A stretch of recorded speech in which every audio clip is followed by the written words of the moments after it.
Hey everybody, I'm here with a low-budget filmmaker giving you my top 3 best Christmas movies of all time.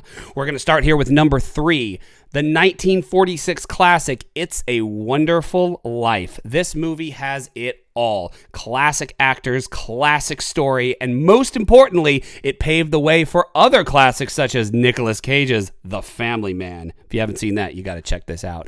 But hey, It's a Wonderful Life has got Jimmy Stewart, Donna Reed, amazing performances, and what I love about this movie, it is thematically driven. This movie has so many heavy concepts going on. We're talking about psychological concepts, right? Suicidal thoughts. We're talking about sociology. We're talking about relationships with people. It's political, right? Capitalism run amok. You've got theological tones with the angel. You've got the Christian message of Christmas without being overtly religious. This is such a classic movie. I could not help but put it in the top 3. The only question was, where do I place it? So it's right here solid at number 3. All right, coming in at number 2 on my list of greatest Christmas movies of all time, 2004, The Polar Express. This movie is fantastic. The animation style is stunning. I mean, obviously, Tom Hanks is a genius. Anything he does is fantastic. Well, maybe not anything, but most things he does are fantastic. And this movie, it's so good, right? The thing I love most about The Polar Express is its ability to instantaneously transport you back to your childhood. Whether you're 40, 50, 60, 70, 80, you watch this movie instantly, bam, you're 10 years old, right? I can relate to these characters. We know these people, the know-it-all, the loud, fearless hero girl. We know these kids from our grade school playgrounds. We have seen them. We've interacted with them. We relate to them. This movie is tremendous. Right? Symbolically, you've got the hobo on the train. There's some depth there. This isn't just a kid's movie. This is for kids and adults alike. Some people say that hobo represents Santa Claus. Some people say he's a guardian angel. Regardless, he's an intriguing character. No matter who he is or what he represents, he gives so much depth to that movie, right? Instead of offering the childlike hot cocoa, he's offering up that adult, serious beverage. Hot cup of joe. You want a hot cup of joe? I love those scenes with him. The entire movie is fantastic. Honestly, you know, my honest opinion, let me tell you my honest opinion. Here it comes. This is the hot take right here on a low-budget filmmaker. The Santa Claus representation in this film is the greatest Santa Claus representation in all of cinematic history.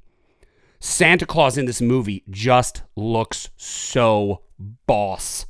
He's not this fat, lazy, lumbering Santa, right? He's huge, though. He's larger than life. He's tall. He's built. He's stocky. But he's not, like, fat and blubbery, right? He's awesome. He's got this angelic glow about him. His costuming is somehow new, yet vintage.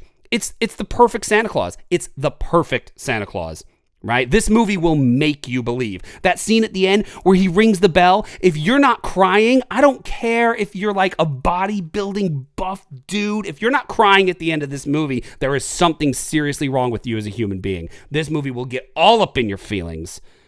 And that's what I love about it. And that's why it's so solid right here at number 2. All right, guys, we're on to the number 1 spot. The number 1 best Christmas movie of all time, 1984's A Christmas Carol. This movie is tremendous. Not only is it the most accurate representation of the novel, but it has some of the most iconic performances of these characters. George C. Scott as Ebenezer Scrooge, fantastic. Rivaled only, possibly, by Michael Caine in A Muppet Christmas Carol. Right? I know they're 2 vastly different movies, but man, I love A Muppet Christmas Carol. I would have tied that for first if I could, but it's all right. We'll just go with the 84 version. But man, George C. Scott hits the nail on the head with his performance. Edward Woodward as the Ghost of Christmas Present, he is phenomenal. His whole sequence, the Ghost of Christmas Present sequence, is one of the things that really makes this movie pop. Most of the time, you're going to see productions of A Christmas Carol where they're completely character driven. You're really focused on Ebenezer Scrooge hating Christmas, Ebenezer Scrooge loving Christmas. Right, of course, right? We go through the progression with him.